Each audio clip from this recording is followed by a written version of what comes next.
میکنیم آخر امسال.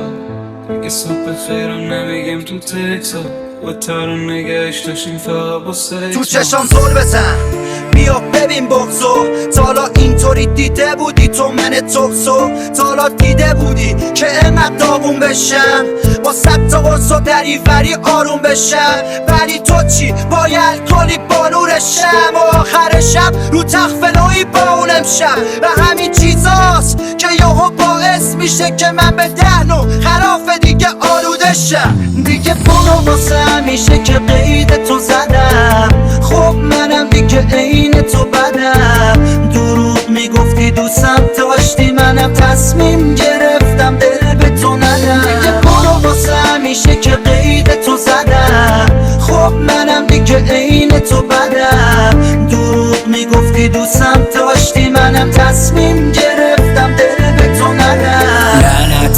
لعنت به واسطه هاش، اگه یه رو مردم بدونید پوریا دوست داره باشه صداش. اگه دوست دارید در کارم نکنید اوکی باشه به جاش.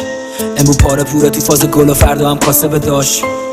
کلن از غم و درد و غصه بدن مستر داشت، ولی با دنیا و عشقشون خیلی فاصله داشت.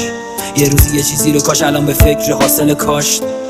اولش خاطر داشت تو خونه صدای تو پیچیده چشای تو، رو به رومه وقتی میپرم من خواب 3-4 صبح. آشناه نگاه تو میشناسم احساس تو، باز شدی شکار من افتادم به دام تو. تمومی نداره این بازی میدونم، نباشی خرابم و بی تو من بیروهم. نه نگو سرابه کاسه من میدونم، باز میشی ترانم و من تو رو میخونم. دیگه برو واسه همیشه که قید تو زدم.